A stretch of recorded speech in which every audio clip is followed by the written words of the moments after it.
A ver, esta es ya nuestra tercera clase y vamos a seguir con el tema de psicometría. Lo que nos toca llevar hoy día, primeramente, es un repaso. Hoy día la clase teórica es súper cortita, ¿sí? No creo que dure más de 5 minutos. A lo mucho 10, así que va a ser súper fácil. Vamos primeramente a lo que estamos haciendo en el anterior, que era procesos de aire acondicionado, ¿no?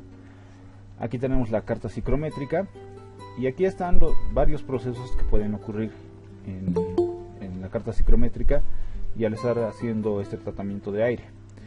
Puede haber el más fácil, que es el enfriamiento o calentamiento, ¿no? Es una línea horizontal, ya sea hacia la izquierda si es enfriamiento o hacia la derecha si es calentamiento.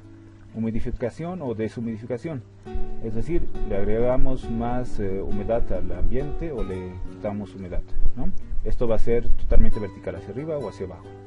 Ahora, calentamiento y humidificación. Esto es como una combinación de estos dos. Va a ser inclinada hacia la derecha y la otra va a ser inclinada hacia la izquierda, hacia abajo, ¿no? Enfriamiento y deshumidificación.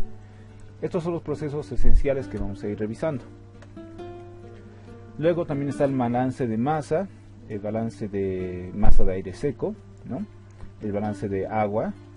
En este vamos a incluir el vapor de agua que esté en las condiciones iniciales y finales, y también el vapor de agua o el agua que estemos añadiendo, ya sea líquida o demás. Y finalmente el balance de energía, que es este que está aquí. El balance de energía es muy importante y en la mayoría de los casos vamos a omitir el trabajo, o sea, el W de entrada y el de salida. Vamos a tener sí calor de entrada y calor de salida, y sobre todo vamos a tener talpías, ¿ya? Eso es lo que más nos va a... es lo que más vamos a utilizar en esta parte. A ver, ahora sí, vamos a pasar al primer proceso, que ya estábamos viéndolo en la anterior clase, ¿no? Pero lo dejamos ahí nomás, porque ya era mucho y estamos cansaditos. Así que ahora sí lo vamos a retomar. El de calentamiento y enfriamiento simples, que se resume prácticamente solo en que W es constante. Con que sepan que W es constante ya tienen todo. Este, por ejemplo, es un ejemplito. Tenemos un tubo largo donde hay aire en la entrada, unos serpentines que calientan el aire y temperatura del aire en sus condiciones de salida, ¿no? ¿Qué podemos denotar? El W o la humedad específica es la misma en la salida y en la entrada. La humedad relativa va a disminuir, es decir, la humedad relativa 2 es menor que la humedad relativa 1 porque está aumentando la temperatura del aire, ¿sí? Al aumentar la temperatura del aire, la capacidad de absorber vapor aumenta. ¿Se acuerdan? No sé si se acuerdan de cuando llevaban laboratorio de química, que había una temperatura de saturación del agua con, digamos, sal o azúcar, y esto es más o menos similar. Por ejemplo, cuando tenemos agua caliente hirviendo es más fácil disolver azúcar, ¿no? Y cuando la tenemos fría es más difícil. ¿Por qué? Porque su temperatura de saturación de azúcar es mayor, es decir, agua caliente va a soportar más azúcar diluido que agua fría. Es lo mismo en el caso del aire. Aire caliente va a soportar mayor cantidad de vapor en el aire que el aire frío, ¿sí? Es lo mismo. Entonces, al calentar el aire, la humedad relativa disminuye. Esta va a ser su gráfica, como ya lo habíamos visto. En este caso se correspondería con un proceso de enfriamiento simple, porque partimos de un punto 1 a una humedad relativa de 30, y si se fijan, al ir rectito llega a un punto 2, donde su curva de humedad relativa también va a ser distinta y va a ser superior a la de 30, ¿no? Eso por simple observación. Y también su temperatura de bulbo seco va a rebajar en este caso. En este caso está disminuyendo la temperatura y aumentando la humedad relativa, ¿no? Al revés de lo que habíamos hecho aquí, que está calentando. Y finalmente el análisis de masas y de energía. El análisis de masas nos va a decir que la masa de aire a la entrada es exactamente igual a la masa de aire a la salida, porque no estamos perdiendo aire ni le estamos agregando más. También la masa de vapor va a ser igual, no se está condensando, no estamos quitándole agua ni estamos añadiéndole agua, ni en vapor ni en forma líquida, nada. Así que se mantiene. Y lo único que va a hacer nuestro análisis un poco más complejo y donde vamos a trabajar más es en esta parte, que dice el balance de energía. En el balance de energía sí le estamos agregando una cantidad de calor, ¿no? Ya si sea que lo estamos calentando o si lo estamos enfriando. Al enfriar, en todo caso, le estaríamos quitando una cantidad de calor. Y ese calor va a ser igual al flujo másico del aire seco, que como es la misma, entonces solo va a ser 1 por las entalpías. del 2 y del 1, ¿no? Las entalpías de aire seco, por si acaso, ¿no? De kilojoules sobre el kilogramo de aire seco. Y aquí, como ven, ¿no? Dice sale positivo en caso de calentamiento y sale negativo en caso de enfriamiento. Como les dije, o metemos calor para calentar o quitamos calor para enfriar. Ahora, vamos a pasar a la última partecita de hoy día, porque la siguiente vamos a hacer el de enfriamiento con deshumidificación, y el otro más que era ahorita no me acuerdo muy bien, era enfriamiento evaporativo, creo que era esa. Y luego vamos a hacer procesos de aires acondicionados, que era el de unión de flujos de aire, y lo vamos a concatenar con el de torres de enfriamiento. Y con eso vamos a tener ya todo del primer parcial. Y yo creo que con eso nomás van a estar cubiertos. Por si acaso también la práctica se las voy a enviar esta semana. ¿Sí?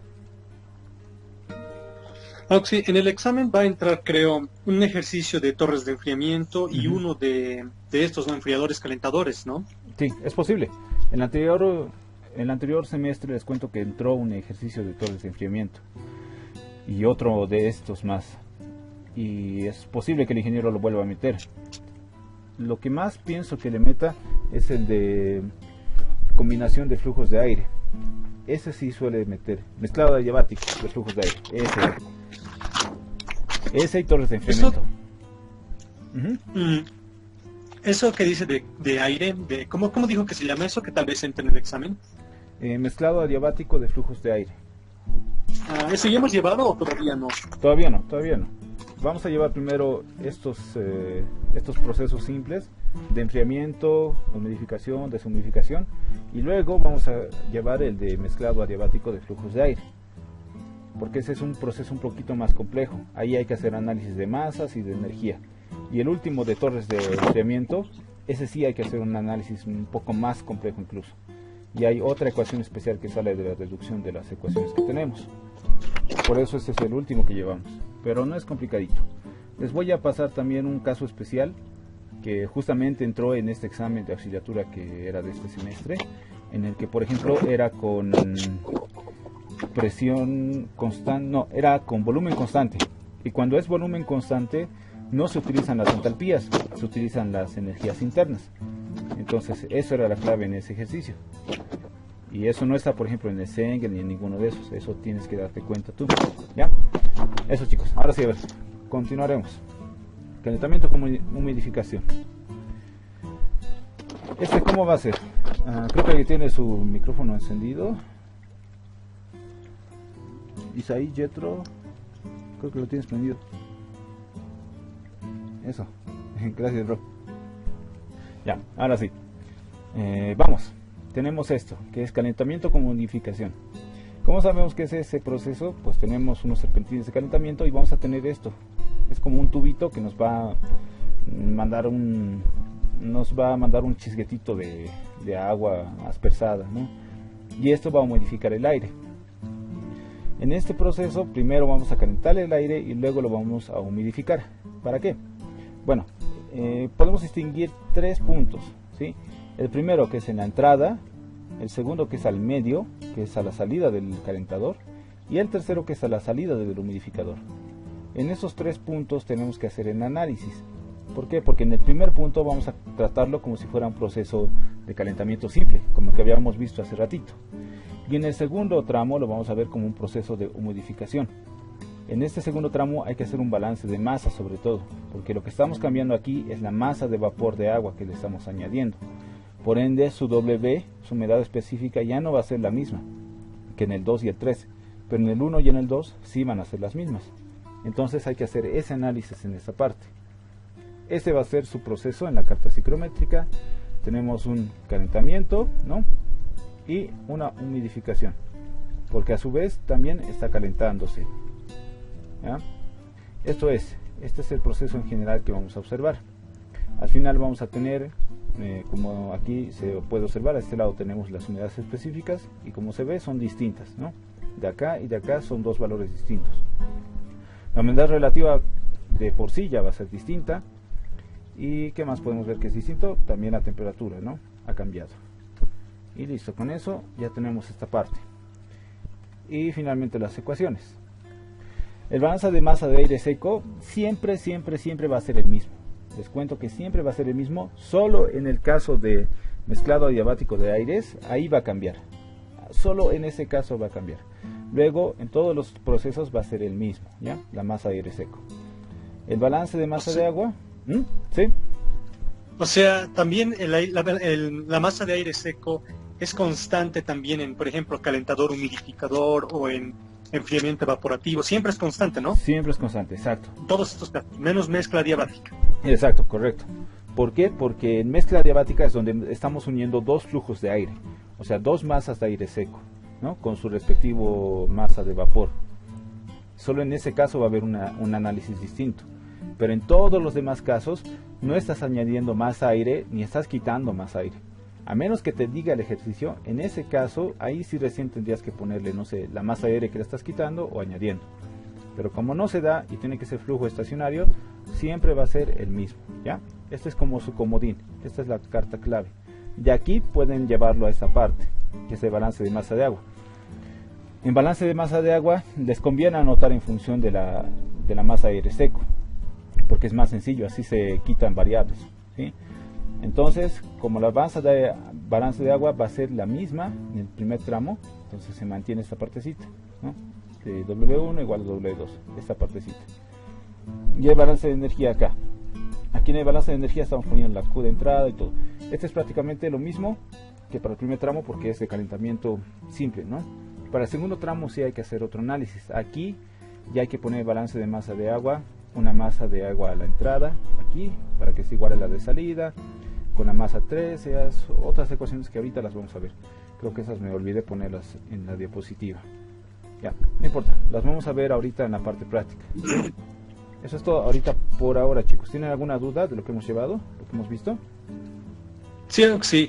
Esas ecuaciones que acaba de mostrarnos son de enfriador, calentador simple, ¿no? Porque claro, esas ecuaciones, esa era, ¿no ve? Ahorita, esas son del enfriador, calentador simple. Exactamente, son del primer tramo del calentamiento con humidificación, de este tramito nomás, del 1 al 2.